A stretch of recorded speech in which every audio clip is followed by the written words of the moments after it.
What's going on, Call of Duty fans? Welcome back to episode 15, big 1-5 of Around the CDL. We got a lot of news to talk about today, so definitely, good news to talk about on the big episode 15. So chat, we hope you're doing good. Live chat, YouTube, if you're watching in post, we hope you're doing well as well. But Alex, Preston, boys, how are we feeling? What's up? Happy to be here. Happy to talk COD. Lots of stuff has actually happened since last episode, which usually it's like towards the major that stuff kind of happens. But I mean, first weekend of matches and stuff has just absolutely hit the fan. So I'm excited to talk COD. Excited to be here. Chat. How you doing? Yeah, I mean, what a great pleasure to be back talking about COD. Last week wasn't the greatest, but we move forward, we move on. But nonetheless, COD is COD. We're gonna keep talking about COD. Some interesting things have happened, so we'll get into that. And then, I mean, what else is there to say? Yeah, I mean, I think the best way to start is let's talk about last week. Maybe there's some stuff you don't want to talk about, but let me switch these cameras over with Breaking Point up on the screen. And let's kind of talk about some of this stuff. We don't have to go in depth on every series. FaZe beat ROKKR. Let's start off with talking about the Minnesota ROKKR, I guess. New Minnesota ROKKR team. They bring in Gunless and Standy. They win one map between two series, right? But they played FaZe in New York. How did you guys feel watching this new ROKKR team? Well, they bottled map 1 against FaZe completely. I mean, they had like a 60-point lead on Vista, I'm pretty sure, and then they just absolutely threw it away. So, it's hard to say because you're taking two of the top 4 teams and you're throwing them against a newly put together roster for the ROKKR team. So I'd like to give them the benefit of the doubt. What after they beat New York in? That's a great question. The first hardpoint, no? Was it hardpoint? Search. High Rise S&D, they won 6-3. Okay. I mean, hey, New York's a good S&D team, so yeah, because Linz went 13-4. So that's definitely a positive because New York is a very good S&D team. So I will say Gunless looks very, very comfortable already, which is a good sign. Standy obviously struggling a bit to find his footing, but that's to be expected. I think with some practice, this team will get better. Do I think this team is going to be good enough to beat Vegas or LAT? I'm not sure. I could see this team probably peaking like 7th. I do think that LAT and Vegas are better, and obviously the top 4 are better. But I don't see this team falling in that 5-6 category. I'm not going to lie to you. Yeah, I mean, shout out to Big P. He looked like he played really well, in my opinion. I know Standy specifically against, I think it was NYSL. Yeah, he went minus 34. Yeah, he dropped a little bit of a stinker, but again, as Preston said, growing pains. It's a new team. They're gonna have growing pains. It doesn't help that you're going against 2 top 4 teams, in your first 2 matches with a new team. Even with the whole honeymoon, phase that people have when they switch rosters and stuff, it just against FaZe and against NYSL, it's just not gonna happen, unfortunately. But I truly hope that this team does, pick it up somehow. I believe they will. Mainly just because I want to see my guy Big P succeed again in the CDO. So, yeah. But I think, like I said, they're gonna get better. Hopefully. But I do think I think I tweeted this out. I think this is Standy's last chance. Like if he keeps balling it, like my God, I don't know. I think this is his last chance, unfortunately.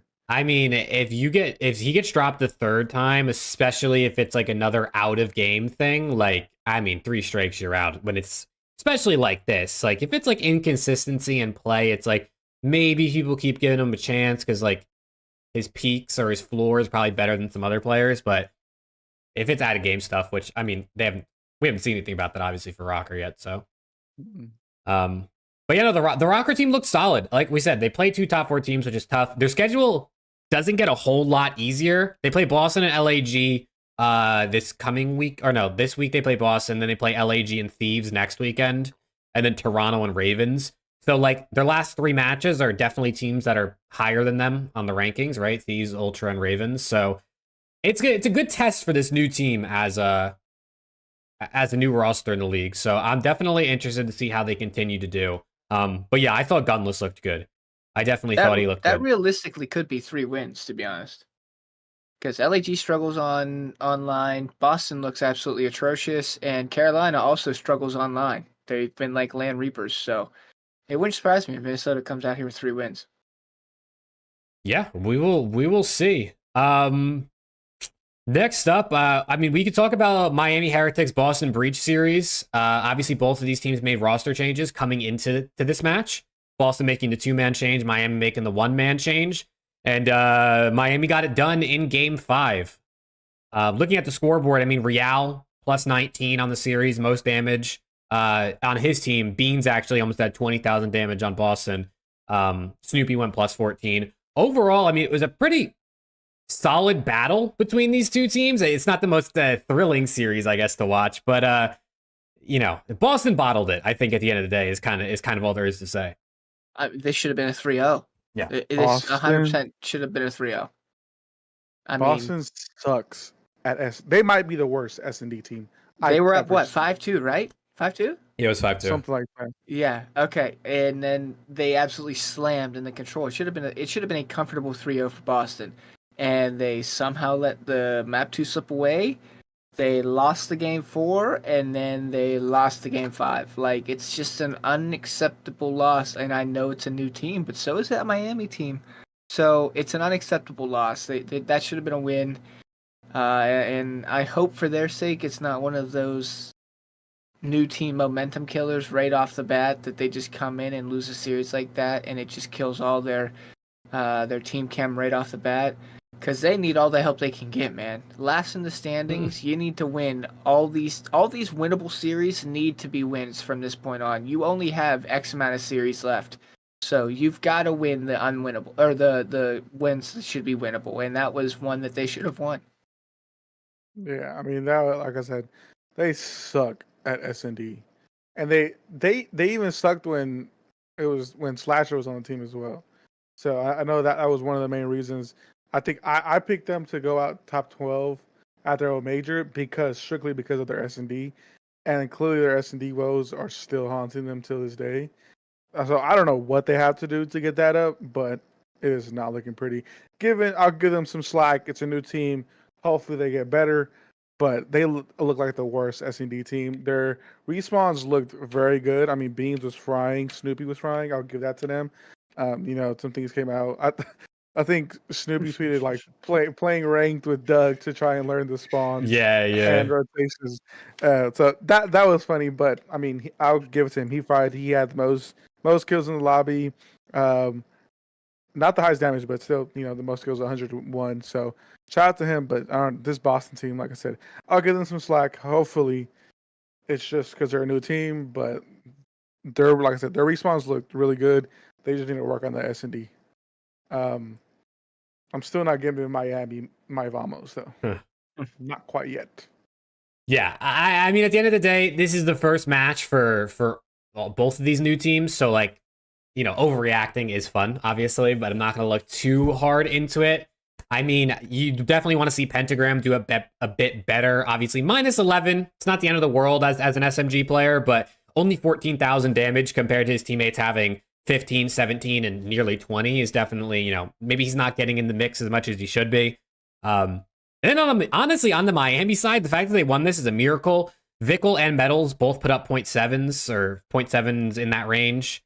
I mean, Vickle only had 12,000 damage. I will say they apparently did a role swap where Vickle's now the sub and Metals is the AR, which I think is interesting.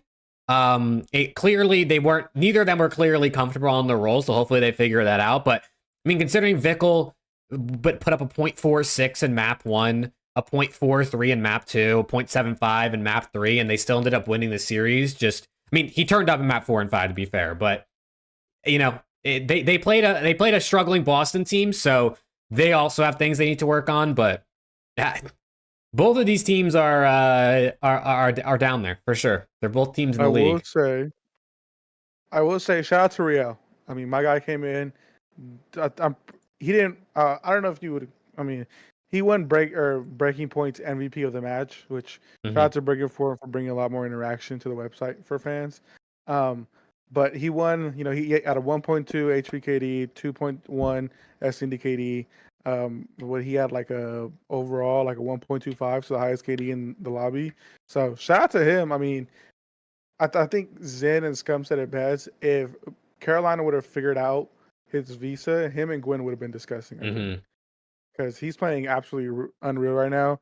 When he doesn't have to deal with the high ping that he was when he was back at, I'm guessing it was Spain. I don't know, truthfully. But back wherever he was.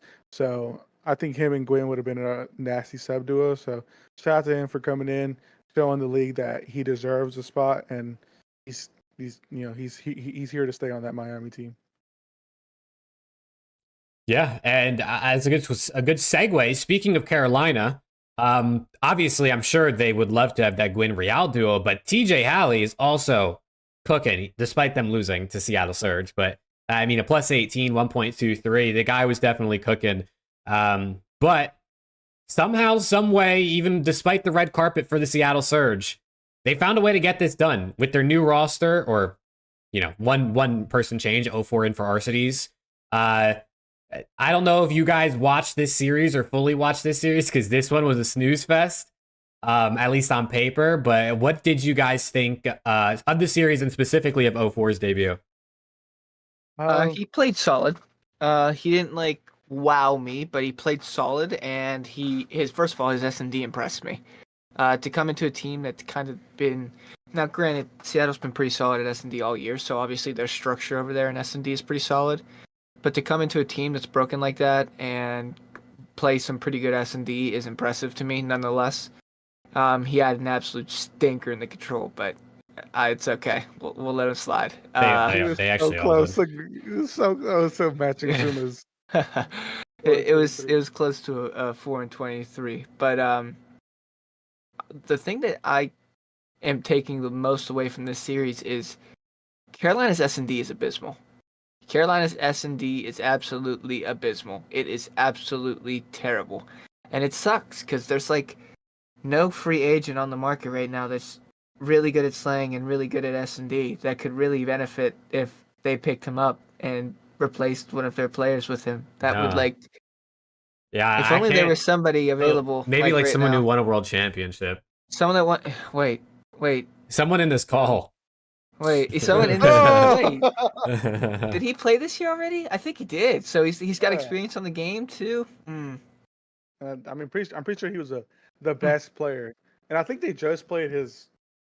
Yeah, they might have just played his old team. Oh yeah. Wait, no, you're right. Oh. Nah, dude, Illy would be amazing on this team. He really would be. Him next to Clay. I mean, look at Clay's numbers in this series. He was cooking. Fellow, honestly, only -7 out of Fellow 0.91 really isn't all that bad. Someone's going to go negative most likely on your team. But dude, Illy would be so good. 14,000 damage in a series where your team dominates the respawns for the most part, though, is not great. No, you got to shoot more. Shoot your gun a little bit. Yeah. I don't understand why this team sucks at S&D. I feel like everyone on this team is somewhat in S&D star at some point. So it just doesn't make sense to me. Yeah. Why they suck so much. Shout out to Clay though, because he was trying the first 3 maps. He kind of fell off map 4 and 5 a little bit. But that control, I mean, my guy was clinical. He was plus 16. Mm-hmm. He was not dying. He said, "Chow me, fuckers," and I'm still gonna win. But yeah, I mean, 0-4, not the best debut. I know he had a somewhat positive map 1, but after that, it was pretty much downhill for him, unfortunately. Or map 2, he went even, but other than that, I mean, wasn't the greatest for him. But hey, they got the win. All of them went negative. I say this a lot. Reminds me of when FaZe lost to Ultra Major 1 champs, and all of FaZe went positive and all of Ultra went negative. I don't know what it is. I don't know if it's just because Seattle, they're just too icy and they know how to play their situationals correctly, and Carolina just doesn't. But yeah, I mean, shout out to Surge, I guess.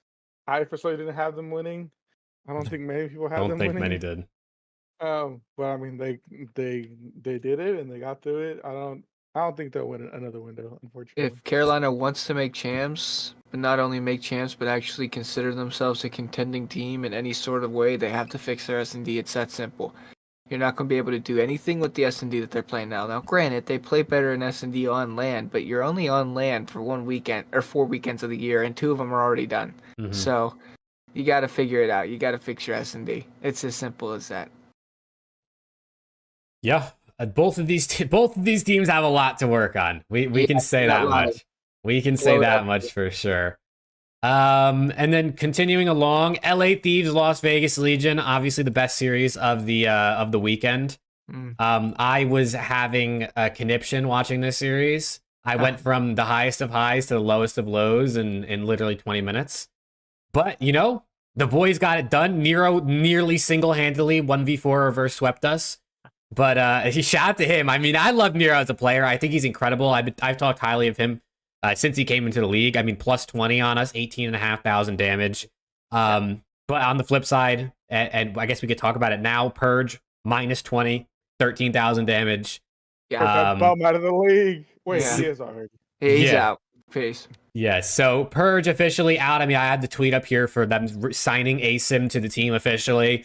Asim for Purj. I've seen people kind of calling this like a dumbed down version of Envoy for Hixie, like kind of like a similar player with maybe like a higher floor to play that sort of role that you have there. How do you guys feel about the move? And then if you want to touch on the series as well, you can. It's a good move. I mean, I personally think Purj was getting better, and I don't think that.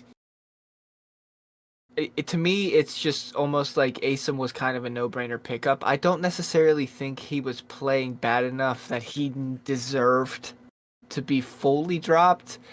He wasn't playing great, but he was progressively getting better as time went on.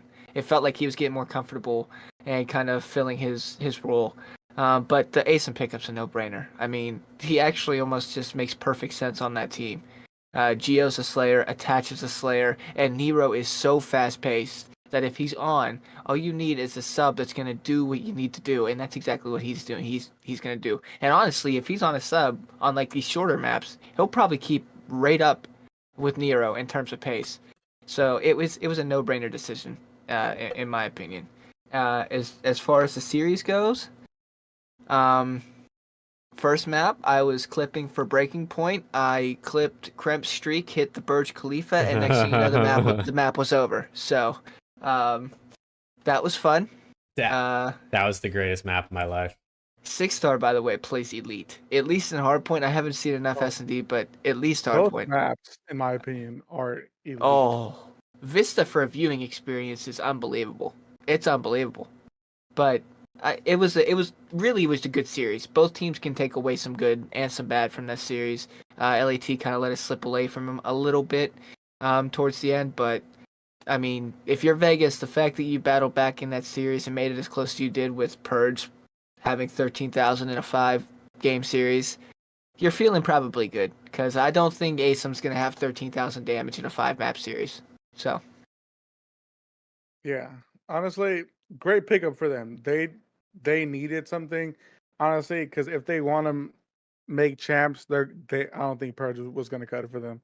If they wanted to make a deep run, I don't think Purj was going to do it for them. Unfortunately, he was not playing the best. I mean, they're at 5th place right now with 100 points, but Seattle's at 9th with 80. So they're literally just 20 points away.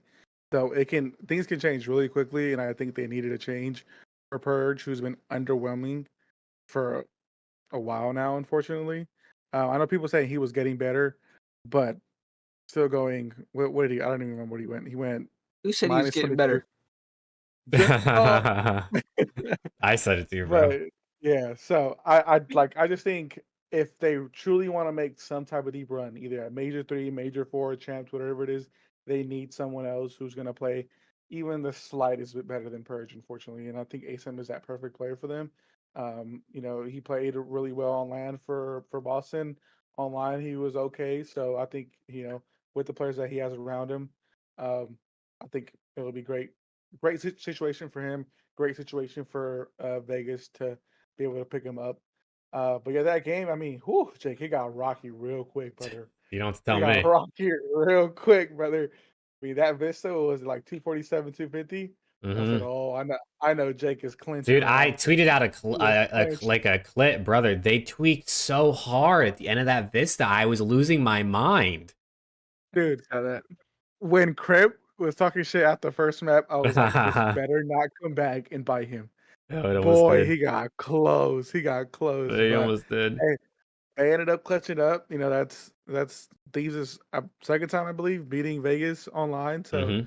In like the last month, pretty much. yeah, so I think officially, I think that's kind of solidifies that Thieves is 5 for me and Vegas is 6. Um, but things could change. Things could change. So we'll see. But yeah, I mean, it was a great series. Those last 3 maps were absolutely clinching, nut clinch. I mean, I Mm-hmm. was on the edge of my seat for you, Jake. But Thank you. yeah, I mean, they absolutely dominated that first one. I don't know what was wrong. I know Attached didn't have the best of series, but 49 points, my God, that has to be their auto veto now. No way. I'm pretty sure they said that was the lowest scoring hardpoint map since LAT, Toronto, and It was Cold since War. Cold War, yeah. Yeah, which is insane. I feel so bad for them because they were looking so good too, looking so good, and then they just come out and get 50-point club. That Yeah, is unfortunately, Jake, that will never be broken. 14 points in an HP No, is honestly, I can't unbelievable. even believe that happened. I still can't. I pretend that didn't happen. so. But yeah, I think that was, I mean, pretty much it for that series. Yeah, dude. I mean, we got the job done. Shot to Joe Deceives, almost 100 kills in the series. Yeah. He came back with a vengeance. He did. looked much better than he did at Major One. Ghosty obviously still did his thing. I think Kremp and Nasty all did their part. Team looks good, You're man. welcome. I mean, yeah. Also LAT, you're welcome. Also the fact for me, I think too, we beat Legion in both SNDs, and Legion are a solid SND team, right? They're definitely a passable search and destroy team in the league. I mean, they 6-0'd Toronto last split, like that sort of thing. So beating them both, especially 6-3 and 6-2, I think is pretty good showing for the boys. If our search and destroy is this good, and close hard point, we won a hard point. It was a close hard point. We lost a close control. Like, I know we're playing Legion, but that's like, if we can beat Legion, we can beat anyone else under them, which I think is kind of where you need to be at this point. Mm-hmm. And then, yeah, I mean, literally based off of that, which is what we've been saying, teams need to start trying to solidify themselves as a contender for top 6, and I think that's where this Purj move comes in. You bring in Asim, who is he the biggest upgrade over Purj? I wouldn't say so, but I think he raises your floor just enough that, like, maybe you can beat LA Thieves next time you play them. I hope not, but I think Asim just slightly raises their floor. I personally think it would have been sick if they got Hixie on this team. I'm sure there's a lot more into that with getting visas, and it might not be like an instant type of move. But I like the Asim move. I wish Purj all the best. I like the dude. He definitely got better and better with as time went on. So the Asim pickup, does it really move the needle to the point where we think they're gonna, compete with the top teams? For me, probably not. But we saw ROKKR do it at Major One, right? So anything's possible. You also got to be feeling good for your team, right? Because they lost one of their better hard points on Invasion, and then they went and do that on 6-star. So, and they lost the 3-point game on Vista. So, I mean, yeah, and they literally tweaked. Yeah, they did tweak. Oh, I'm feeling great. I'm feeling great, honestly. I mean, listen, all of us on the podcast picked LAT to win. Everyone on the desk, most of the Pickems fans, everyone on the Breaking Point website, majority, everyone picked Legion. I am surprised that there's that many people that took Legion over Thieves, but I don't know. We know ball, I guess. What can I say? I always have faith in Dan Ghosty. I'm a official ball knower. 3-2. I mean, yeah. And then last series, I think to touch on, I mean, we all know what it was. OpTic Texas falling for the 6th time this season. Thank you. To Atlanta FaZe in a 3-1 fashion. But this series was different than the other ones. This series was different than the other ones. OpTic outslayed FaZe in this one. which is the complete opposite of what we had been seeing this year. But with one solution comes new problems, and that is that they can't close a map. I guess they have no ice. I don't know what you want to call it, but I mean, I'll pass it over to you guys. You feel free to take the floor. I'll be quick. I'll let Alex speak his mind for a majority. Here's what I'll say. I'll give a couple goods and a couple bads. Goods. Shotzi and Dashy played really well. Those are both very, very goods against FaZe. Those are two of the people on the team that have been struggling against FaZe. They played really well. So that's a positive. Another positive. We were slaying perfectly fine. Perfectly fine. We outslayed them pretty heavily. Bads. We throw way too many life advantages in S&D. We choke many rounds that we should win in S&D. And for some reason, we can never close out of control. As soon as Shotzi lost the 1v1 round 5 in control, I almost threw my monitors across my room. And then we lose another 9-point hardpoint. I've never had so many heartbreaking hardpoints against one single team. It's like it just feels like 2 kills and the entire map just goes differently. But I will say, out of all of the losses we've had this year, this one did not sting nearly as bad because it felt like, well, I guess you could say it stung worse, but for the better reasons, because it felt like we should have won that series. All the 5 series beforehand, I'm like, okay, FaZe beat us. But this series, it was like, Really, I mean, that series was ours. We really should have won that series. Yeah. So it like we're getting there. To me, it's just we gotta win because right now it's still 0-6. Getting there is not gonna be good enough as the year goes on. That's all. Brother. Oh, here we go. No, I'm not gonna wild out too much. I still have a reputation that I want to keep up with certain people. So, but man, okay. So many of y'all may have saw my tweet where I lashed out. I said, Is it still up? I'll find it. Yes, it's still up. I'm tired of all the OpTic is out or OpTic was winning the majority of the time bullshit. I was just having a bad day and then just them losing made it even worse. And so I was pissed. And I tweeted that. And when I tell you the amount of people that DM me that were calling me a fake fan, that were, people were like, oh, why are you talking shit about Preston, this and that? I'm like, bro, Preston is my guy. Me and him feel the exact same way. He just expresses it a lot differently than I do. But brother, I was going through it. Like I absolutely lost full. And it's just like, I don't know. We played that first hard point. We went down, we came back, we won it. I was like, great, we're looking amazing right now. S&D, as Preston said, we throw way too many lives away. When we get I think Parasite said we got 8 out of the 8 first bloods out of 10. Yeah. We should be winning those. We should be winning. I hate this guy. I don't even know who this guy is. This guy on screen. Oh, like you. Yeah. But I mean, I was like, bro, like, I get it. People were upset at me. I was upset, which is why I said, I'm sorry, I regained. But it is what it is. I'm not scrolling down any farther. I don't know what's going to pop up. As soon as they threw that 2v4 in the first of all, Cell team killed, and then I think Shotzi got a kill on a BC or somebody, or Simp maybe, and I don't know. But it was a 2v4, and instead of going up 3-0, it was 2-1. I'm like, here you fucking go, man. Here it is. Oh, no. Yeah. I mean, honestly, again, just we can't throw away lives. It's pretty plain and simple. I know a video came out today. I think it was today, or it was either like late last night or today.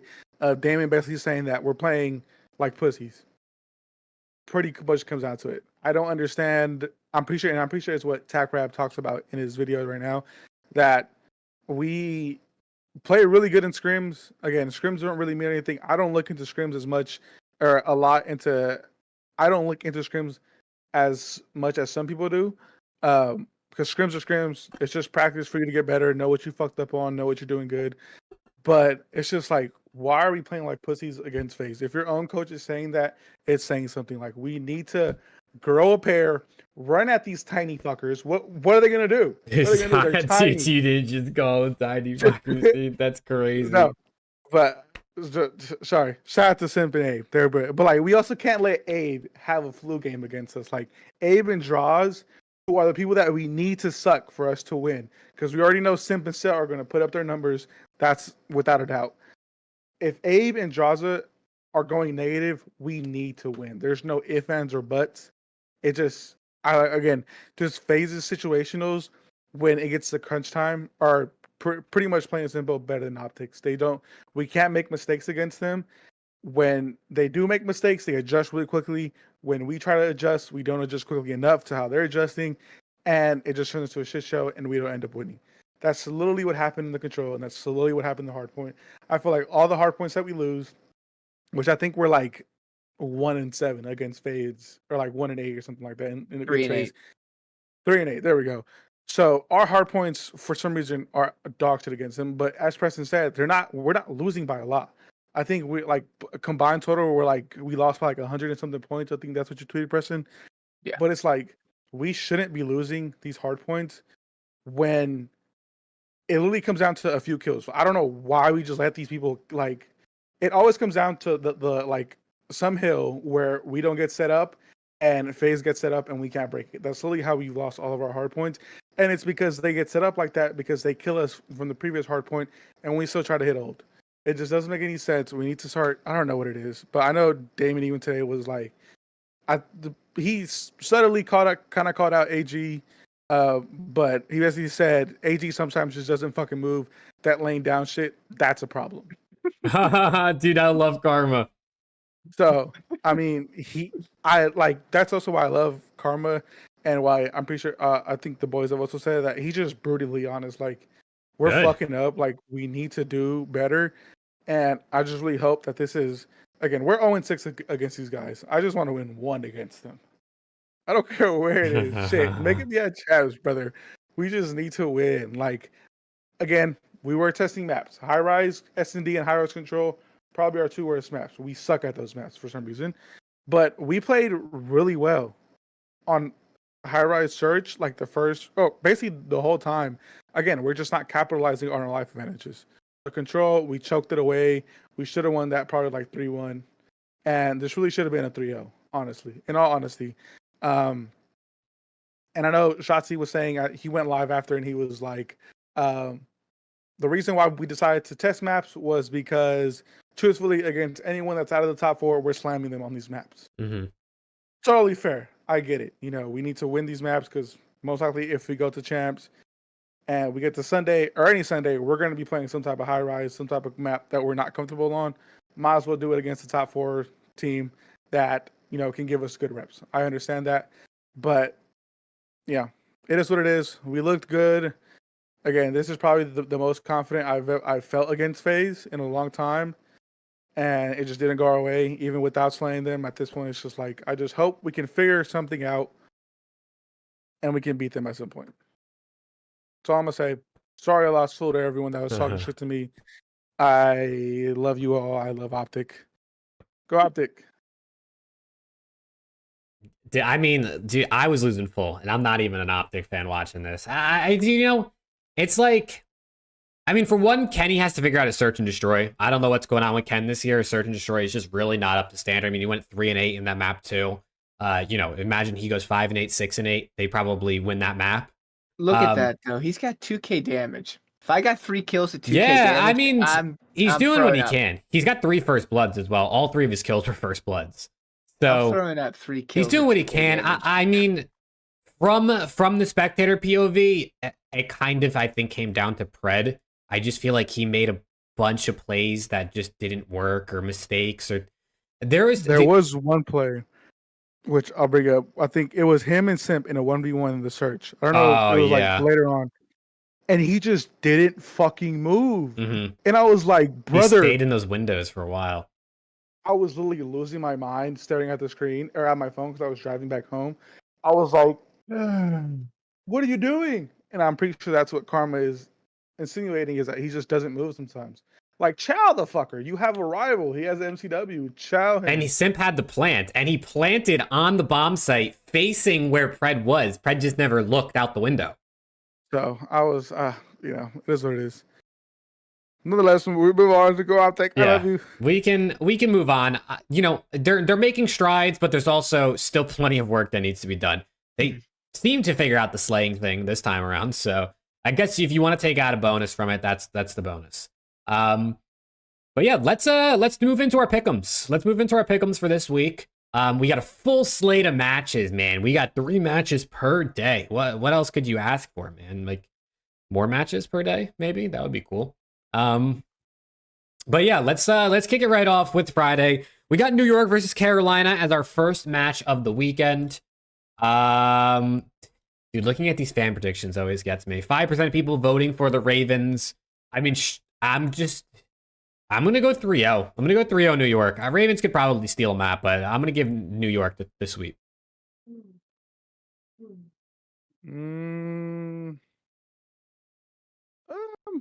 I'll match that. I think I'll go. Actually, no. I'll go 3-1. I'll go 3-1. New York. No, I'm going 3-0. I don't think they'll win. I don't think they'll win a map. It's definitely a bit one-sided. But then we get into an even more one-sided series for our double points by Scuff. OpTic Texas versus Seattle Surge. Hey, I'm going 3-0 as well. Yeah, I'm going 3-0 as well. Yeah, I just don't. All of our pain and frustration. I don't foresee this really doing. 3-2 Surge, ban him. Can I ban him? Mod. Bad. You aren't you mod? And then honestly, the last, I'm just gonna keep the trend going. I'm going 3-0 Toronto over Ultra. I might as well just go all 3-0s on Friday. We've seen DoorDash days before. So good, they're 3-0 themselves. That's impressive. Yeah, I'll go 3-0 as well. Ultra. Yeah, I mean, I'm gonna go 3-0 too. I'm going triple 3-0 on Friday. We just all pick 3-0s for Friday. I like it though. I mean, it's realistic. This is the problem with the league this year, bro. Like, who wants to watch that, man? I mean, Fridays I can't watch party anyway because I have like work, right? 9 to 5 job. We have bills to pay over here. But thank God, dude, because some of these matches are ass. And then we move over to Saturday. We got the Miami Heretics. They love these back-to-back matches versus the LA Thieves. I'm going to go 3-1. I'll give Miami a map. Honestly, I could see us 3-0 too, bro. I could see us 3-0. I'm going to go 3-1. I don't know if I see y'all 3-0. I like the confidence, though. Dude, I don't know, bro. I mean, we should have beat Legion convincingly. For sake of not copying you two, I'm going to go 3-0 LAT. I love it. I want to get some extra points here, and I don't want to just copy what you two say, so I'll go 3-0 LAT. I love it. Also, Game Addict said 3-0 Miami in chat. That just reminded me. No disrespect to Alley Cat, but when Nameless asked her on the desk, who would you put over LA Thieves at this point? And she said Miami. I nearly lost my mind. What are we talking about? Miami? That was their first win in like a month. And she said she must have panicked because it was like in the moment. Maybe she didn't mean to say Miami. So, I mean, obviously, I don't really care that much. But that's just crazy, bro. The Thieves are the 5th best team in the game. I put up a poll on Twitter who's the 5th best team in the game, and it was Thieves, Legion, and then other was an option. And I think Thieves were winning by a pretty large margin. But now I've started to get comments that are like, well, now the Asim's on Legion, they're going to be better. And I'm like, I don't care. I don't care. We haven't seen them play yet. So we can't just start saying they're going to be better, bro. People just don't want to. I mean, I guess it's what it's like to be an OpTic fan, right? People just don't want to respect your team when they're playing well. So, it is what it is, man. We got a world championship at the end of the day. What can I complain for? Hate us when we win, love us when we lose. Yep. Speaking of OpTic, we got OpTic versus the Las Vegas Legion. New look, Las Vegas Legion. Asim on the board this time around. What are you guys thinking? I'll give them a map. I'll go with OpTic 3-1. But I'm very close to going OpTic 3-0. First series for Asim is versus OpTic. That's crazy. I'm gonna go 3-2 OpTic. Wow. I'm gonna be a little humble because if I go 3-0 and they get shit on, I'm gonna feel absolutely sick to my stomach. So, realistically, OpTic should probably 3-0, 3-1 this. But I'll go 3-2 just because I'm gonna pull the new team cheese. The honeymoon. Wait, what? Yeah, honeymoon period cheese. Yeah. So that they might even go up 0-2 or 2-0. We'll see. I don't know. Oh god, I'm going 3-1. I think Legion can take a map for sure, but I don't. I mean, anything's possible in Call of Duty. If this goes if this is 3-0, 3-1, 3-2, Legion win. Who really knows? But I think OpTic are just better, obviously. Then we end out the day with New York Subliners versus the Seattle Surge. Are Surge not going to win a map all weekend? They might. I'm going to go 3-0. I don't think Surge win a map this weekend.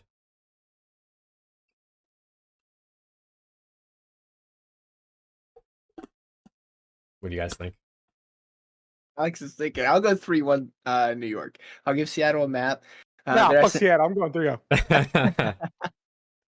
Their S&D impressed me enough that I think, and with New York S&D, they lost a map to Minnesota, so I'll give Seattle S&D. That's fair. That's fair. This is also a good question. Fernando asked in chat, who's the best player on OpTic? Right now? Yeah, right now, this season. Who's the best Like player? overall, Shotzi. I don't care. Go fuck yourself. I don't give a fuck. Yeah. Somebody, Jon Snow Game of Thrones gift me with everybody right now. I don't care. I think you're right. I think you're right. I think him and then Kenny's a close second. Honestly, dude, Dashy might be second for me. Dashy's been very consistent other than against FaZe. Hex. Yeah, Hex, honestly. That's valid. I mean, that's valid. I mean, it's obviously SCUMP. Like, all right, but Sunday. Oh, dude, look at the matches on Sunday, man. I will say, honestly, despite the matches, the other 6 matches all being pretty convincing, we have a top 4 team in every match except for the Miami Thieves series, which is fine for me because I'm a Thieves fan. But then we got LAG Ravens and ROKKR Breach on Sunday. Starting off with LAG Ravens. I'm gonna go 3-1 Ravens. I mean, both of these teams are kind of ass online, but LAG is super ass online. So the good news about these series is that all these teams are so bad that it actually might be entertaining. It just might be so bad that it might be entertaining. The problem is I just don't care. You know what I mean? Like nothing's gonna get me to care, but at least like the gameplay might be somewhat entertaining because we close. These are the ones that you want to end so quick, and they go like the longest 5-game series ever. Oh yeah, Game 5, round 11, 3 delays, 4 restarts. I think I'm gonna go Carolina 3-2. I think their S&Ds they're gonna lose the S&D and maybe the control. Yeah, I think I like. No, I'm going LAG 3-2. Oh, I was gonna say I don't know if anyone's gonna change up today. No, I'm going LAG 3-2. I can't trust Carolina's S&D. I'm sorry. And LAG's S&D is actually probably their best game mode, so it wouldn't surprise me if LAG Neslo them. Yeah, seriously. Or maybe steal a hard point and win the 2 S&Ds. It would not shock me in the slightest. All right, I like it. I was gonna say someone's gonna probably pick something different eventually. But yeah, next series. This one's interesting. This one's definitely interesting. I'm interested to see what you guys are thinking. We got Minnesota ROKKR versus Boston Breach. Both new rosters, right? Both 2-man changes. What do you guys have? Who do you think's taking this one? Big P Legacy Series 3-1 Minnesota. I'm talking to my eyes, but yeah. Yeah. That's what I'm going with. I'm gonna go Minnesota, but I'm gonna go give Minnesota in a Game 5. I don't really know what to think about either of these 2 teams yet. I feel more confident in Minnesota, but neither one of these teams has won yet. So obviously somebody gets their first win here, and I'll take my chances with Minnesota in a Game 5. But genuinely, this can go either way. I really don't know what to say about this series. Yeah, I mean, I'm going Minnesota Game 5 too. I think their search is probably better. These teams are both struggling. But, you know, Boston could take it. Boston could take it if they try. But give me that Minnesota series. Beans versus Gunless is going to feed families for sure. And then last series of the weekend, finally a banger series, right? At least we get one this weekend. We got a rematch of the Major One, right? This is a rematch of Major One finals. Toronto Ultra versus Atlanta FaZe. Monster Energy, double points on the line. What are we thinking? Give me ROKKR 3-1. I mean ROKKR. Rocker. Holy Dude, shit. ROKKR, this guy, Holy that's shit. insane, dude. How did They're ROKKR subbing get in in. here? Sorry. I'm thinking of another purple team. Give me Ultra 3-1. Wow, dude. Okay. Scrap is gonna stomp piano teeth. No, I'm playing. Sorry, Johnson. Sorry. Yeah, I mean, I'm actually gonna match him. I do. I think this is, first of all, I think Scrap's got a massive chip on his shoulder with everything that's going on. He's got a massive neck with the book. Yeah, well, Jesus. Hey, it's all right. I'm not one to talk. Dude. I kind of got a long neck, so. You're Listen. talking to Scrap right now. Chill out. Okay. Does this surprise me at all if FaZe just come out here and handle business? Not in the slightest. They look like the best team, but I just think Scrap is going to bring the absolute passion in this series. I think he just has an absolute legacy series. I'm talking like 105 kills in 4 maps type legacy series. So I'll take Toronto 3-1. Yeah, I actually kind of wanted to go Toronto. In the video I made before the split started, I think I predicted it to be a Toronto win in this series. But because you guys both picked Toronto, I'll go FaZe. I'll go FaZe 3-1 just to, one, to be different, and two, to get that extra pick'em lead over you guys when FaZe do inevitably win this series, most likely. But yeah, dude, honestly, I could see Toronto taking this. I mean, with the new maps and everything, maybe Toronto are just better at some of the new maps than FaZe are at this point.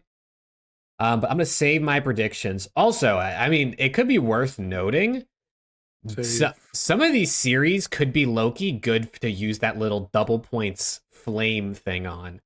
Because there's a lot of top 4 teams facing bottom teams this week. And I'm trying to see if there's any of them I want to use this little double points one on. Can you double points to double points of OpTic Seattle? No, you can't. Oh, you can't quad point it? I'm gonna boost my Miami and Toronto match. Don't do that, Miami 3-0. That's crazy. I don't know. New York Surge maybe could be a double point kind of one. Wait, maybe not. It's not even loading for me. Yeah, I mean, I genuinely do believe that FaZe can just come out here and handle business because they are the best team. But yeah, for some reason, I just feel like this is going to be an absolute scrap masterclass. I really do. If there's one dude that backs, well, him and Ross really, but they both back up their smack talking quite well. So this should be an absolute legacy match. Really, it should. No, I can't wait for that post-game interview, whoever it's going to be. Whoever it is. Scrap's going to drop like 106 kills, but he's going to lose. That's just how I think it's going to happen. You might be right. Droz will probably drop like 90, and he'll still talk his talk, even though Scrap probably like 3 pieces of them like multiple times, but they win the series. I will say, even though they played LAG, Insight looked much better in his one series, the splits. So maybe he's really good. Yeah, Envoy looked amazing. Yeah. So the 3 players that kind of struggled, well, you're trolling. Yeah, no, Envoy. I forgot he had an absolute that map one. He had 9 kills. I mean, he had what?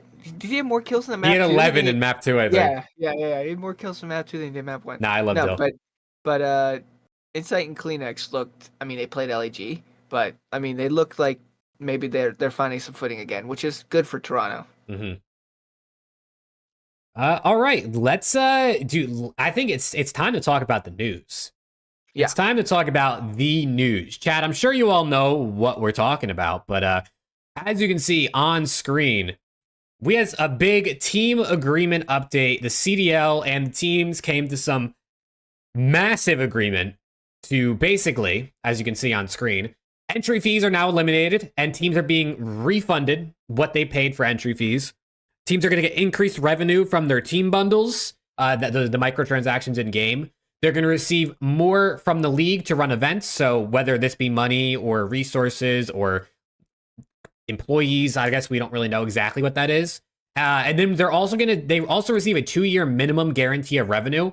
I don't know what this means. Like if it's like hey, you're going to get this minimum guarantee of revenue for the next 2 years, or they're going to give them like a lump sum up front. Like here's a guarantee of the last 2 years worth of. I don't really know exactly how that works, but I mean, W's all around. It's W's all around. Is it perfect? Is it everything we've ever wanted? Spam the W's in the... Yeah, W's in chat for sure. W's in chat for sure. The CDL is due for a W. But yeah, what are your guys' first impressions when you saw this hit the TL? I was genuinely happy. Like I tweeted, this is a very rare W for the CDL. It does mean that it looks like we're gonna be keeping the CDL for a little bit longer, at least 2 years, since they have that minimum guarantee of revenue. But again, my biggest thing is I want to see more events. I'm tired of online COD. I'm tired of only having 4 or 5 events.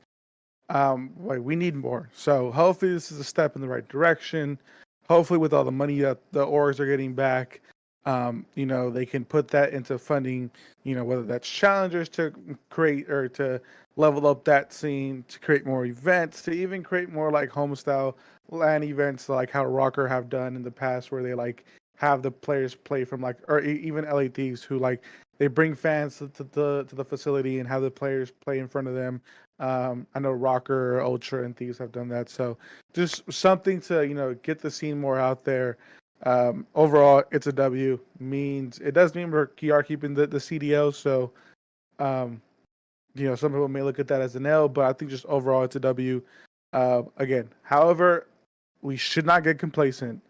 We should still be pressuring them for a lot more because we deserve a lot more. Like we put a lot of time and energy into this league, and even the players do, and sometimes we don't feel like it's reciprocated back. So we need to make sure that we keep the foot on the gas to make sure that this league goes how we want it to go, and we see it in a good place. This is a step in a good direction. I know Aaron Cray tweeted. I think someone quoted the tweet and was like, "Is this a W?" And he was like, "It's a W, but it took a while to get here." Mm-hmm. So let's remember that it took a while to get here. So I'm hoping this will mean more future good for the teams. Expansion, whatever that may look like. But yeah, overall W in my opinion. It's definitely a W for sure. I mean, it's not only a W for the actual league itself; it's a W for challengers. The amount of player tweets that I've seen over X amount of years saying that they just don't have the passion for it anymore, and they don't feel it's necessary to continue grinding because it's so hard to get into a league with 12 teams and only 48 players. Well, expansion is going to be more players. And now, if it's easier for teams to get into this league since there's no buy ins, you have a very solid chance of making it if you play well in challengers or whatever it is, the lower league. So it's a big W for both parties. And really, I mean, it's a W for the teams. This should help with the growth of not only COD, but the esport itself. This should help with teams being able to find more funding, more stability in their finances. They should feel comfortable hosting events. What happened with Carolina this year should not happen anymore. Hopefully this means more content because things aren't like branded and stuck on different like contractual agreements that they can't do this, that, the third. So this should just loosen up a lot, and this is overall a massive W. Is this going to fix the things right away? No. It's just definitely a work in progress. Are we going to see 12 more teams next year say, "Hey, we went in, let's do it"?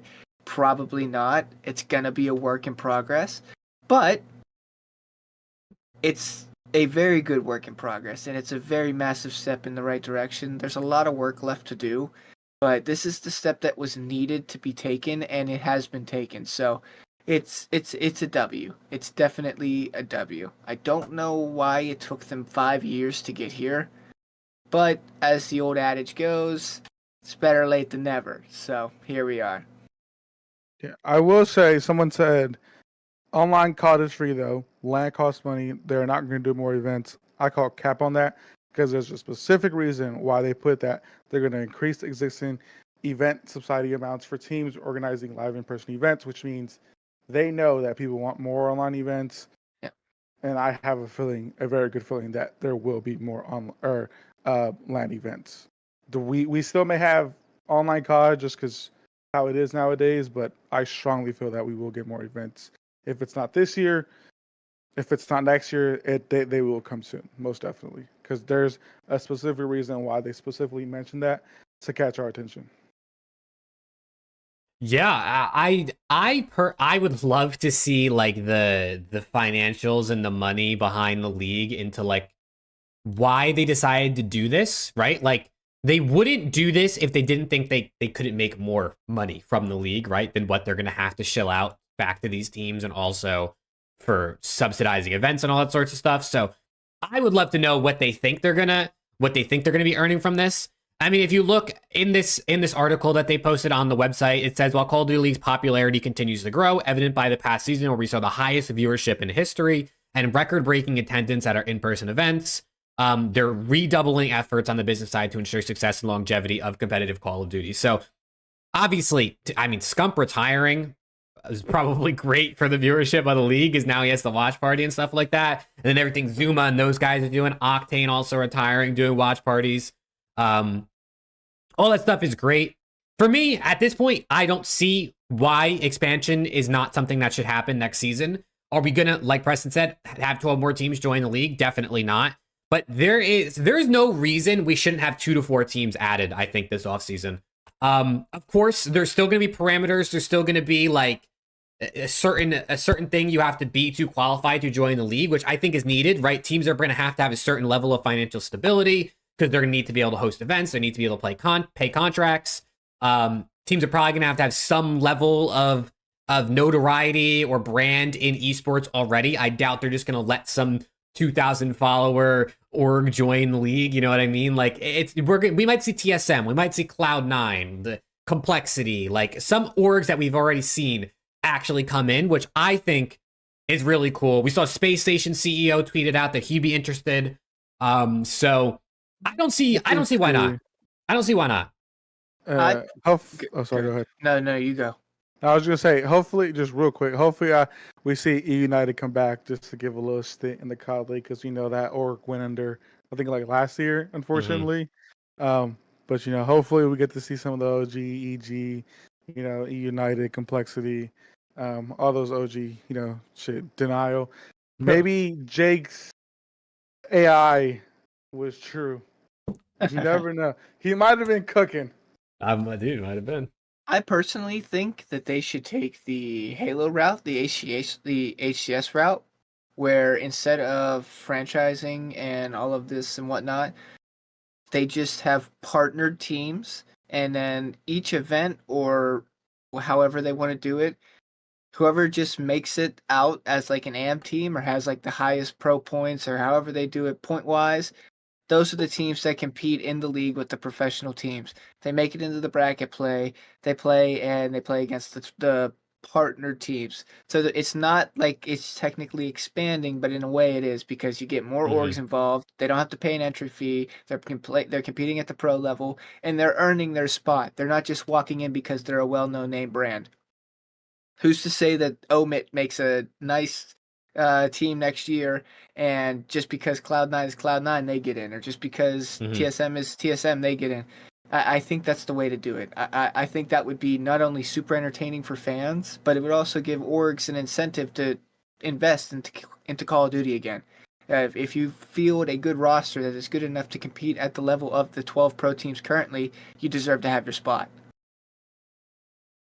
Yeah, no, for sure. I definitely think the path to pro can benefit from this a ton.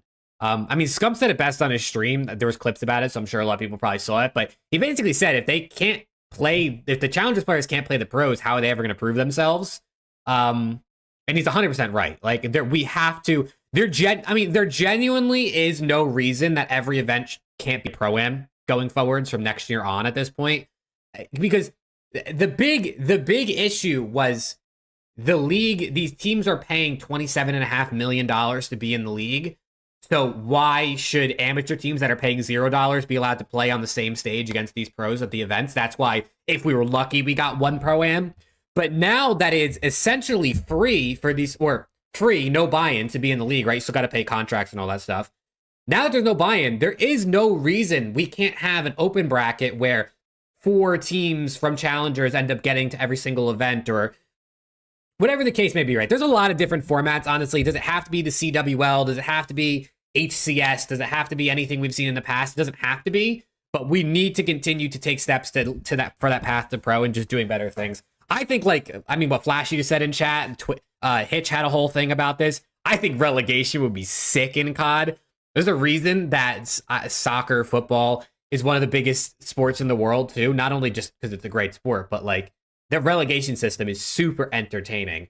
I mean, imagine if, like, we saw the Carolina Royal Ravens and the Legion get relegated down to the bottom league, and we saw these other teams come up. Like, it would just be so sick. It would be so sick. Higher stakes, so much more on the line. Yeah, I just, there's so much that can be done with this. It's a step in the right direction, and I really, really hope they continue to improve on this. I agree. Definitely. Again, rare W, but a W nonetheless, with more W's to come in the future. I hope so, man. I hope so. This should literally just be like the starting domino in the domino effect, to just where things just kind of trickle into play from here on out. This was the starting domino. It took an absolute freaking wrecking ball to knock it over, but it's finally fallen, and now hopefully other dominoes follow. So, yeah, dude. Hey, if the league needs any help figuring stuff out, you can hit us up. We'll consult. Absolutely, honestly, absolutely free, bro. Free, we'll advice. consult for free, bro. Send me to every event for free, yeah, like we'll come do live shows, for free. Need some strange for a little piece of change, But yeah, genuinely, I mean, genuinely, if anyone from the league is listening to this, shout out to you guys for actually, making this step and doing this. I think it's the right thing. I think it's a step in the right direction. There's more to be done. Everyone needs to still work together to make more things happen. But COD can be an esport that's around for a very long time. There's no reason it can't be. We have the personalities. The game is entertaining. Whether it's the most fun game to play for everybody, maybe not, but watching it is always entertaining, at least for many people. So we just gotta keep going. Just gotta keep going. Yes, this is you can kind of see. Oh, you can't see the signature. Ooh. I'll see. Oh, look, Dan's right there. There he is. Dan's right there. His small ass signature. SCUMP, HAVOK, and then Dashy. So yeah, It's sick. pretty good PC, honestly, as well. I mean, it's not, it is what it is, but oh, actually, I just saw. If anyone wants one, I know someone who is selling it for the same price that they bought it for. So, if anyone wants one, That PC? yeah, like this specific one. It was like 67 out of 100 or whatever. So, he just like DM'd me like a few days ago. So it was the same price that he bought it for. So I think it was like 2K or something like that. I don't know. Interesting. Somebody hit up Alex, buy the PC. Not this one. This is my beauty. This is my baby right here. But the dude, yes. Oh man. All right. Is there anything else you guys wanted to touch on about the CDL update? The new team agreement? I know a lot of people were, hoping to get away from the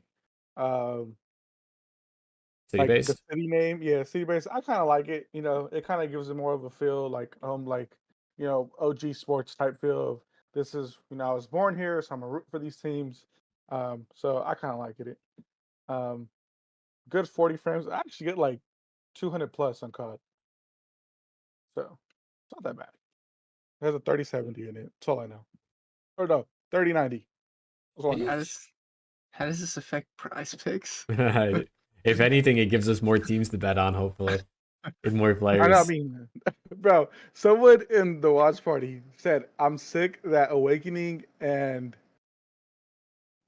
someone else. They were like, I'm sick that Awakening and somebody else isn't in the leagues anymore because I can't bet the under anymore.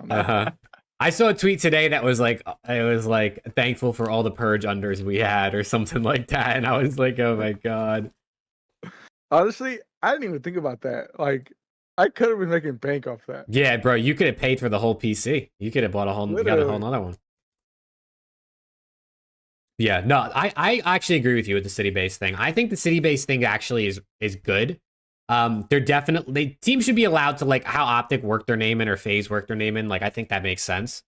But I think city-based is great. I mean, a lot of my viewers that, like, watch the videos and stuff, Assault under. I'm locking that in Yeah. for next weekend. Yeah. But a lot of my viewers are newer COD viewers, and it's probably because they never really grew to like love Scump or Zuma. That's why they watch me, right? That's how I was able to steal them. But I have a lot of people that come into the stream that are like, I'm a Surge fan because I'm from Seattle. Like I started watching COD. I saw they had a Seattle team, and now I'm a Surge fan. Like the city-based thing genuinely works. The teams also have to double down on their yeah, right, sorry. But the teams do have to start doubling down and actually marketing to their local areas, like ROKKR does or Ultra does, like actually start incorporating your community. Yeah, like those like mini like I guess lines or like little watch parties that they do, like that's key for like getting viewers to come out, getting more engagement from your fans, gives them the opportunity to watch the games, but also meet the players and stuff like that. So I think when ROKKR did that and Ultra have done that, and I think Lat did that this year as well at some point. Like I feel like that's great for everyone. It brings in more people. Your friend is like, "Hey, I'm about to go watch some COD. Do you want to come with me?" I didn't even know that there was competitive COD. Yeah, come watch LA Thieves and be a fan. Things like that. Like it's just word of mouth, getting the fans involved is what's gonna grow this league 10 times more. They need to hire us, bro. Someone hire us. League teams, bro. Like we're absolutely cooking right now. Maybe we need to start like a consulting agency or like CDL consulting. Might as well. Just getting out there. But yeah, all right. Let's it's game time. It's game time. I got a game for us as always. And we are going to be doing another round of Guess Who. I have 3 COD players on my handy dandy notepad. You guys are gonna ask me yes or no questions, and we're gonna see who can guess the COD Pro first. Preston, I won this last time, right? You got the first 2. This time, Alex, I need some redemption from you. I got you. I need some redemption from you. Let me let me hide chat. This is all time, right? Yeah, this is these players can be from any time in competitive Call of Duty history. Gotcha. All right, chat, feel free to play along. Obviously, you guys aren't asking questions, but feel free to throw all your answers in chat. If Alex and Preston aren't looking, I guess I can tell you guys if you get it right, but I won't say who the name is. I'm not looking. I minimized. I'm looking. But yeah, I have the first player's COD wiki pulled up, so feel free. I guess Alex would start first. Is that the best way to start? Alex, you start first. You can ask the first question. You can start. All right. Is this player currently playing in the CDL? He is indeed in the CDL. Mm-hmm. At the current moment in time. He is right. Yes, he's one of the 48 players signed to a team starting roster. Is this player an AR player? This player is not an AR player. Okay, I got it. He's got it. There's 24 options. He's figured it out right now. Is this player currently on a top 4 team? This player is not on the top 4 team. Okay. You're down to 16. This is Asim. This is Asim. This is Asim. He was top of mind when I started making this, obviously. Oh, hacked. He has wall hacked. He's cheating, brother. He's cheating, brother. I don't appreciate that. Oh, man. All right. Preston's up 1-0. Alex, you can guess. You can question first again. Is this Hydra? Dude, can you imagine? It's not Hydra. Is this player currently in the CDL? This player is currently in the CDL. Okay. And it's not Hydra. You got an extra bonus. Yeah. Okay. There's 47 players now. Is this player's gamer tag in the first half of the alphabet? What the fuck? Like start, like the first letter? Yeah, first letter. I can't tell you what the 13th letter is. Yeah, what's the 13th letter? I think it's like J. Probably around there. It is. It is in the first half. Okay. All right. Is this player an SMG? No. Taking him long. No, they're not. Not an SMG, brother. Not an SMG. I don't like how you took so long there. I had to double check, dude. I had to check my notes. Okay. I had to double check my notes. Yeah, I don't know if I like that very much. Is this player On a top 4 team.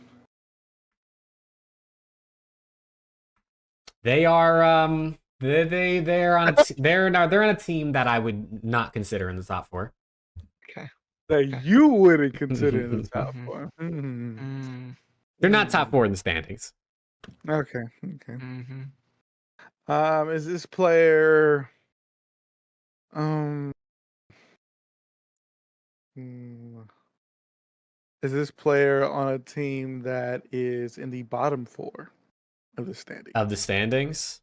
Let me double check. Oh, I don't know the standings off my head. Let me Oh, double you check. just- It is they are not. They are not in the bottom 4. The bottom 4 are Miami, Ravens, Thieves, and Breach, just so you know. But they are Miami, not. Ravens, Thieves, and Breach. Okay. Everyone in chat is wrong so far, by the way. Everyone in chat is wrong so far. Okay. I have a guess. Who? Yeah, it's your turn, so I guess you can guess. Yeah. Is this player gunless? This is not gunless. Mm. This is not a big wiener. All right. Is this player assault? This is not. Wow, Assault. that would be crazy. Okay, is this player older than 24? Oh God. Let me look at their wiki. This player is, in fact, older than 24. Old ass. Old ass. Old ass. Old ass. Fuck. God, imagine being older than 24, dude. Couldn't be me. Oh wait, I turned 24 this year. I turned 26 this year. So do I. Damn. Oh God. I'm old as hell, dude. Oh wait, it's my turn. I'm about ready to retire. Is this player attached? This is not attached. No one has still gotten it right in chat. Yeah, chat, you suck. Yeah, chat, come on, man. You have to have it down to like a handful of guys at this point. Is this player's KD above a 1.0? Dude, I gotta go look now on the entire season. Yeah, you asked me to ask questions. It's not. No, it's a good question. I just gotta keep opening it. It's not. It is not above a 1 KD right now. Okay. For the whole season overall. So you said they're above 24. They are older than 24. They're not in the bottom 4. They're not in the top 4. So they're in the middle 4, which is Vegas, Minnesota, Seattle, and somebody else. I don't know who else. Chat still hasn't gotten it right, by the way. Still nobody in chat has said it. Seattle and LAG? LAG, yeah, it has to be LAG. Is this player Diamond Con? This is not Diamond Con. He just turned 24. That would have been a crazy. That's crazy. That's crazy. I do see the correct answer in chat now. So chat's starting to figure it out. So you guys are really taking your time here. Yeah, so we're taking our time. Yeah, I see a couple people getting in chat now. All right, chat, you don't have to rub it on. Yeah, come on, chat. Okay. Chat just rubbing it in. All right, fine.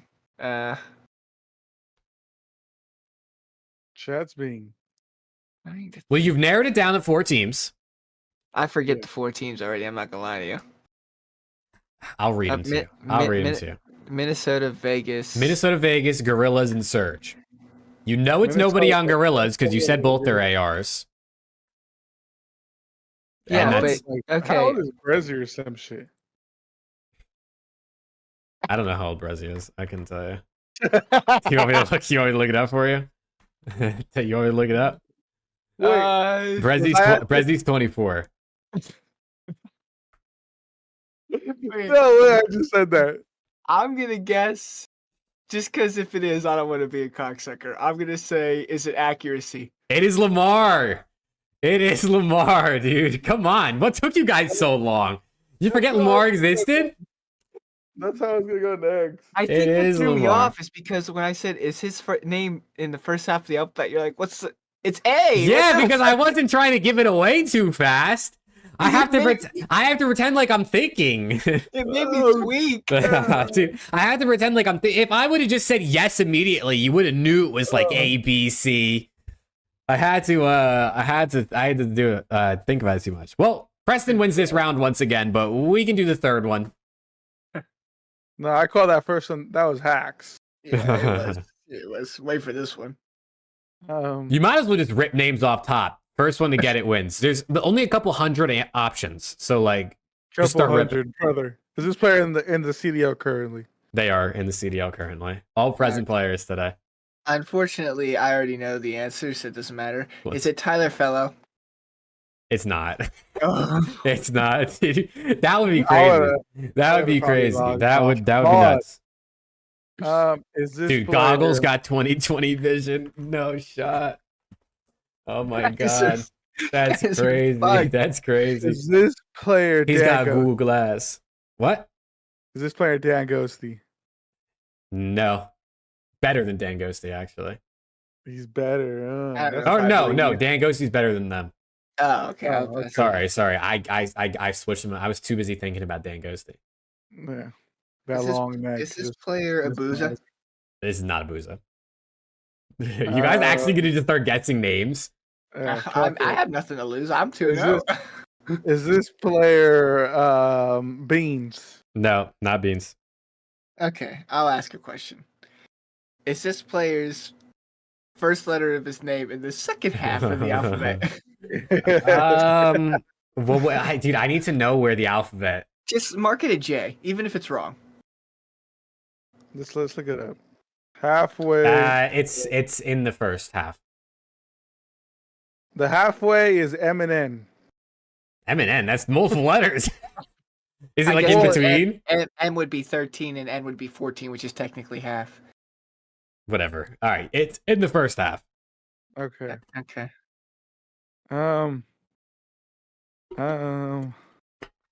Chat, you guys have no hints because their questions have been dog shit. All right, chat. Chat, you got to suffer with us. Is this player Dashy? It is Dashy. Wow, nice. Good work. It is Dashy. That's a good snipe. That's crazy. It is indeed Dashy. Wow, holy shit. I can't believe you just pulled that out. Good work. He pulled it out on stream. That was crazy. Sorry, I had to go on aimlabs.com and install some. He plugged the Cronus in and he just Dashy. I had to plug the cones. I'm sorry. But I mean, hey, that's all I had on our itinerary. Now it's just time to take some questions from chat. Chat, any questions, topics, things you guys want us to talk about? Sorry, Alex, you can go. I'll just say, let me open up shots real quick. Oh, I thought you were throwing one back for a sec. I'm like, hello? Yeah, I thought he said shot like he was gonna, Me too. I thought he was about to start pouring up on stream. You're getting turned. I'm like, on call too? Damn. It's just why, honestly. Fuck those servers. Oh, man. I am, dude, the champ. You're the champ, bro. You're the champ. Thank you. 2-0. 2-0 in the Guess Who. Fugaze. 3-0.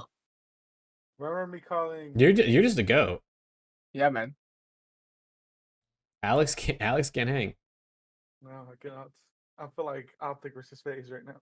Want to bet 5 gifted? Upcast thinks that Boston's gonna beat ROKKR is what he's referring to. What's the score? If you get the exact score of the Boston and ROKKR get ROKKR series, I'll think of something. 3-1 Boston. He said, "I'll think of something."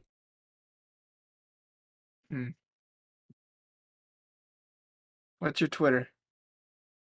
Let me go look. Let me go. You're gonna slide in your DMs.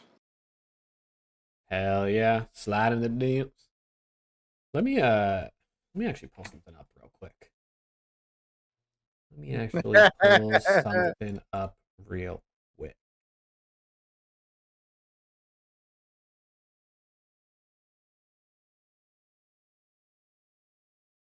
Let me switch the camera back to the Chromie.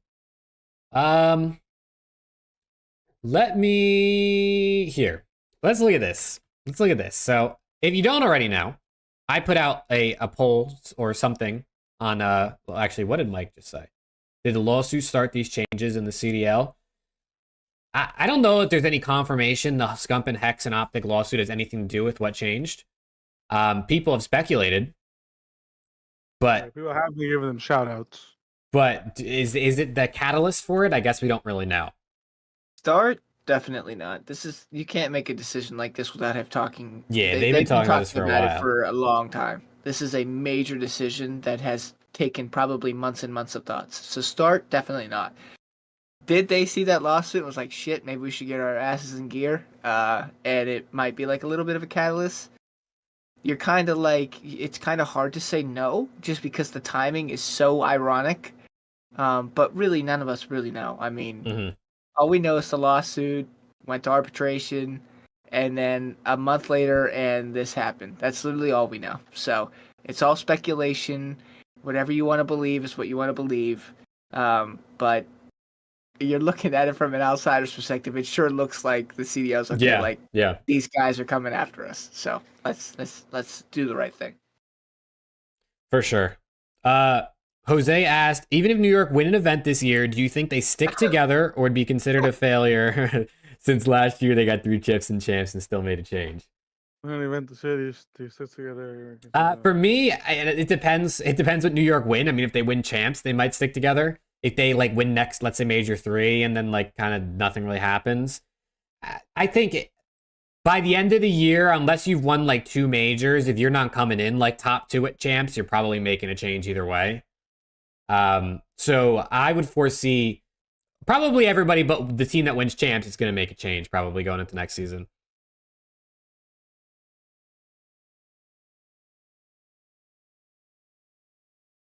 Poor Preston. He can't even read chat anymore. He can't even read chat. I can't see shit. How many fingers am I holding up? Nah, I can see that. I can't read chat though. How do these top 4 teams? We talked about this a little bit earlier. They're just going to intermingle players. Just going to be a bunch of incest. Yeah. Oh. No, they have to poach. They have to poach. Just one big top 4 orgy. They either have to poach from each other or they have to do an insane freaking scouting pull from challengers and find the next scrap. You know what I mean? Like, they're going to have to poach. Without a doubt. I mean, maybe I think there could be a world where a top 4 team looks at Ghosty or Tatch or any other of these guys that are like borderline top 4 caliber going into next season that maybe they think is going to be even better. And they try that. I think that's possible. But, you know, how likely? I don't think Attach is... He's having an insane year, but I don't think...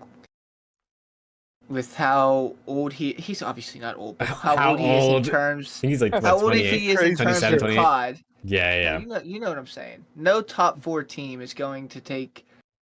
He's probably got like he said it himself. He's got like 2 or 3 years left, and I don't know if a top 4 team like that is just going to be okay with the 2 or 3 year thing. They're going to want to invest in the future. Like a lot of these teams right now have young players on their team. Like, they're all young, too. They're young and talented.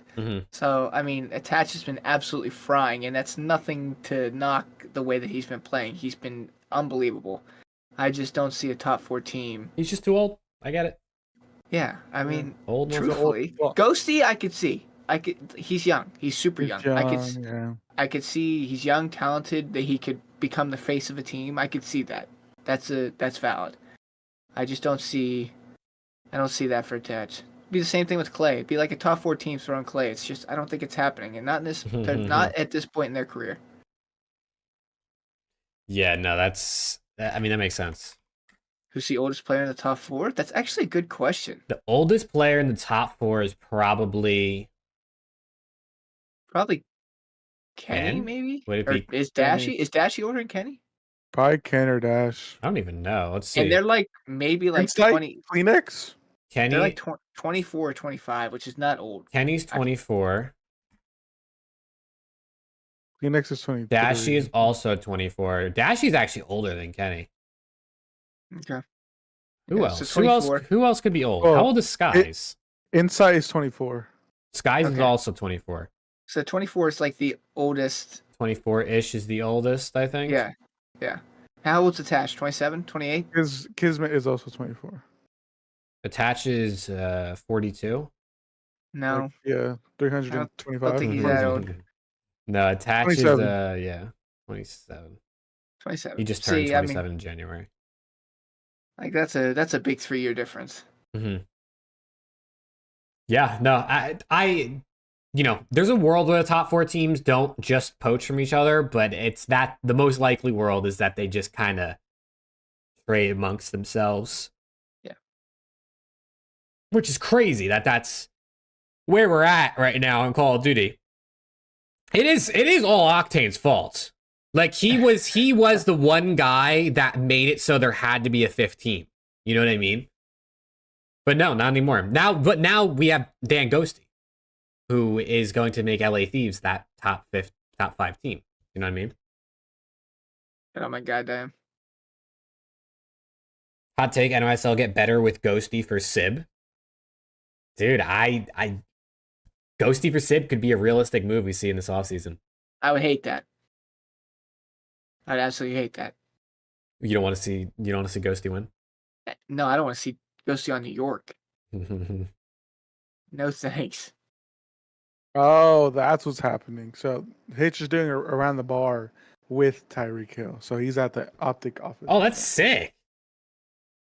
That's a W guest.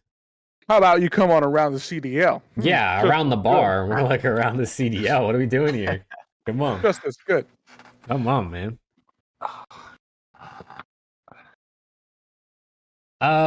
Let me Hitch needed around the bar after today. Yeah, do you guys got anything you want to say about OpTic Apex? I know you guys aren't probably the biggest Apex fans, but no, I mean, I'm a fan of any OpTic team that OpTic yeah, you're a Glazer, we get it. Yeah, very much glazing. You know, I'll suck now. Okay. Anyway. Oh my God. Monetization, Said lock in. that. Oh my God. I'm a fan of any OpTic esports teams that comes in, whether it's Halo. You know, when we had a Val team, we had a Rocket League team. You know, it just sucks.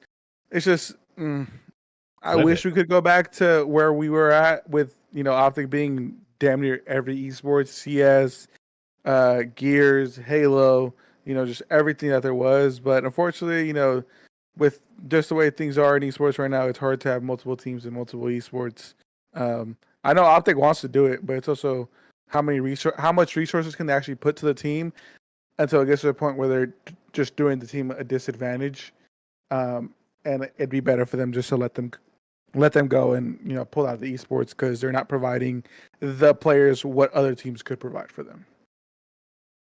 So it was out of left field for me, but I know some people were saying that the writing was on the wall and they saw it coming because they weren't making Apex a priority, you know, stuff like that. But I don't really know how much Apex really won. I know that they're decently good, but I don't know how much they actually won. No, they were good.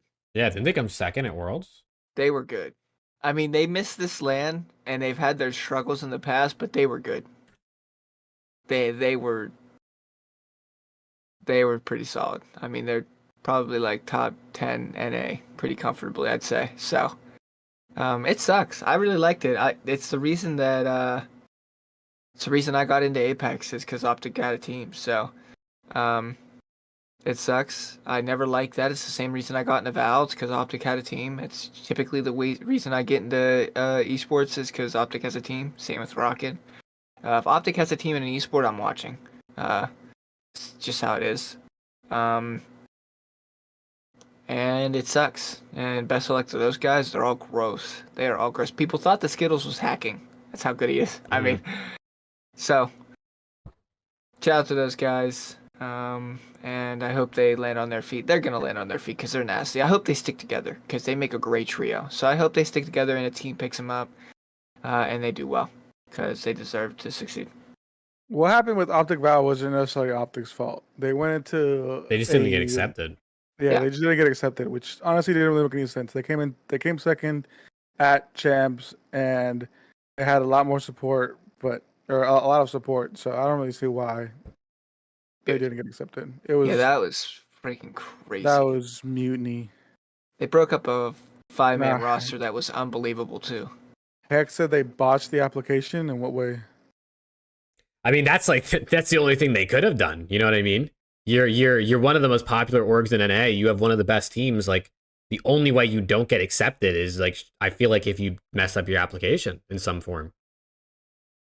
I thought it was just because they were Yeah, I didn't hear that. I thought it was because they technically like joined late. I know they were Envy before, but OpTic didn't join like VCT until like X amount of months before Worlds, which is why I thought there was an issue. It's what happened to the esports we love, man. Everything's just franchising. Not all the best teams in all the best leagues. Like, what are we doing, bro? Where did we go wrong? The OpTic Reddit is shambles or is in shambles. I believe it. Dude, it was. I honestly didn't expect them to drop the Apex team. The Apex guys had been in like a bit of OpTic content recently too. They were at the 1v1 tournament. They just did like a guess the Apex Predator Apex video. Predator. Like, I feel like I saw the Apex boys like in a few more videos than usual. So I'm like kind of surprised. I wonder if it was like a not impromptu, but like a more recent decision that they came to around it rather than like something they'd been talking about for a while. Because Somebody in chat just said the Drought said they found out today, which is not ideal. not ideal. Yeah, I'm pretty sure someone's gonna ask Hex on the watch party, and he may or may not answer it. Hex is pretty open about things like that, so he may answer it. Listen, if it's a business decision and they just don't see Apex being worth the money that they have to put into it, then it's a business decision. But it sucks because they were good, and Apex is low key entertaining if you get into it. It's awesome. Yeah, so it is what it is. Yeah, maybe they're gearing up for a different esport. Maybe they're looking to get back into CS or something. If they go and just drop an absolute bomb that they have a crazy CS2 team just waiting for us, I guess all will be forgiven. But Hitch actually was commenting on the Reddit with people about it. What do you say, Field? I'm intrigued now. I'm also intrigued. I'm also hungry. It's like Or link it if you can. 12:15. I'm ready to go. Let me pull up the OpTic or subreddit. He said Better go. gearing up. So that means, are we going back to Gears? Because we were nasty at Gears. Is that even a thing anymore? I thought competitive Gears wasn't a thing anymore. Probably not. But I thought they shut that down like yeah, no, there's no way because Mental's in Halo now. They also just signed Daltouche too. Yeah, that's just for content. Yeah, but Touche is like an Apex guy. I know he does also other things, but golfer. yeah. He's also just freaking comedy. He's absolutely hilarious. Let me pull this up. Let me pull up the Reddit. So Hitch said, gutted, typed a long ass message and decided it was just best to say I'm gutted. Shit is difficult. I understand your disappointment. Much love. And then what are some other comments he said? Difference between a creator contract and an esports team is so extreme they shouldn't even be in the same sentence. And the merger has been wonderful and helped in a lot of aspects, but don't forget we merged before the esports world imploded. Trust me, I understand your frustration. I just want to assure you that decisions are being made for the betterment of OpTic as much as it sucks. Okay, so again, sounds like a business decision, unfortunately. We've all known esports isn't the most stable. After COVID, it hasn't been the most stable, this business to be in, unfortunately. And it sucks because a lot of teams are getting out of a lot of esports, OpTic being one of them, Envy being another, United going under the drain. It just sucks because a lot of these esports organizations that we know aren't flourishing, aren't making any money. It's hard to make money in esports, and you have to do what you have to do to survive, unfortunately. So it definitely sounds like a business decision, but again, shout out to those guys. Hope all the best for them. They're, I didn't really watch Apex like that, but if Preston says they were nasty, then I believe him. So, yeah, shout out to those guys. Hopefully one day we'll get back into it. Just as much as I honestly really liked watching OpTic Val. So hopefully we get back into that as well at some point. Sorry, I was gonna say just next year people are saying that Halo is gonna be dead by next year. So yeah, the best shit. Trust. I think this comment from Hitch actually is really good. So this person posted a whole long thing about disappointed the direction OpTic went in esports. And Hitch said, out of curiosity, do you think the esports model or the content model is the lifeblood of OpTic? He said, as far as transparency concerns, he'd love to lay it all out, but obviously, he's not going to do that. He said the Val fuck up was astronomical. He's the first to admit it. But even in that esport, you see entire teams drop after winning World. It's the model. The model's broken. The content model isn't, and that's the reason OpTic is OpTic. As much as it hurts, I'd rather push to be the sidemen with the COD team rather than fear with 15 esports struggling to keep it together. He's right. He's 100% right. He's 100% right. It's funny, too, because I actually was watching a clip from NADESHOT's stream. I don't know if it was a clip from yesterday or like the day before or whatever.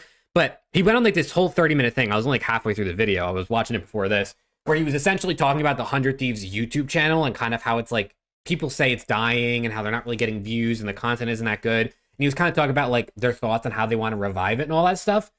And I feel like, you know, that makes me think about OpTic, whereas OpTic is like the opposite. OpTic's content is thriving. And honestly, in esports, the way esports is today, where you're really not going to make money off of your actual teams, like you want to be OpTic over a team that's all in on winning, but maybe isn't really profitable. You know what I mean? Or I don't even know if OpTic is profitable, but at least generating a substantial amount of revenue. It is what it is, man. It's a business at the end of the day. You know, maybe they could afford the Apex team and they just decided it wasn't worth it anymore, but maybe they couldn't, you know, whatever the case may be. I think people are going to be hard on them no matter what, right? Everyone wants to see your favorite team competing in your favorite esport, but it is what it is. You know, they're doing what they think is right at the end of the day. I'm intrigued now. What did OpTic? Wow, fuck up. Me actually, where did Hitches go? Let me click on this. Let me click on this profile, Hitchy. It says on the recent OpTic podcast, Hex says OpTic didn't deserve to be partnered due to a bad application process.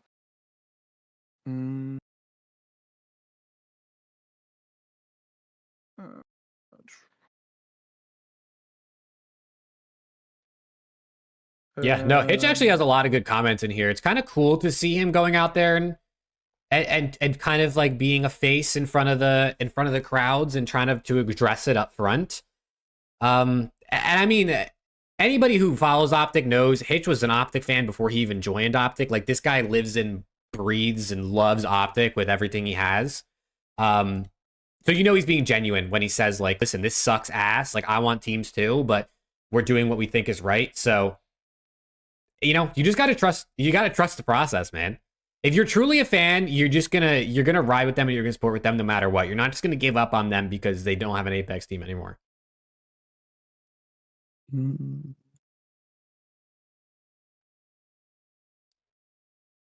They never addressed what happened to the Dallas Fuel. That was the Overwatch team, right? Why did I think that was so funny? What happened? Hex added his COD 4 sniping montage to the application, and it disgusted the Battle League so much they said no. Dude, that montage has a lot of views, though.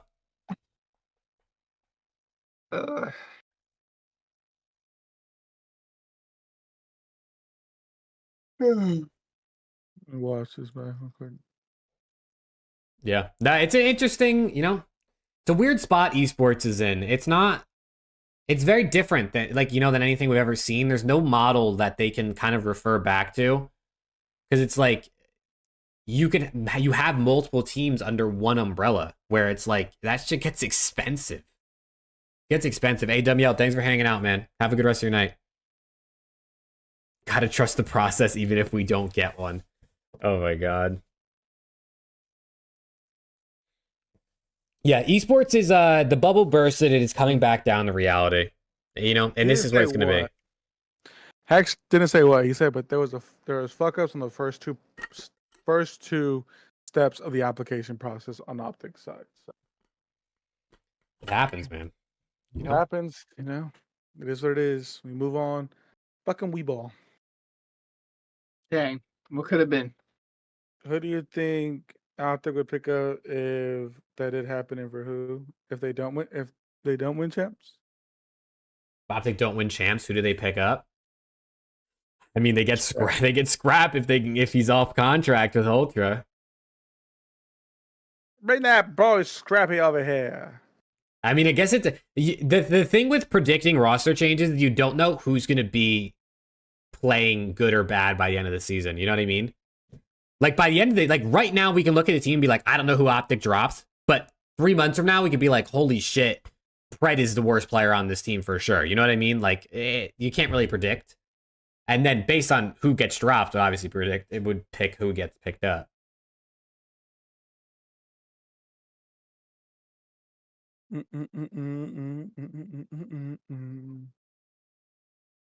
Hopefully, with some of this new money, though, LA Thieves maybe ups the ante a little bit with some of these players. Whoa, whoa, whoa, whoa, whoa, whoa, what? What happened?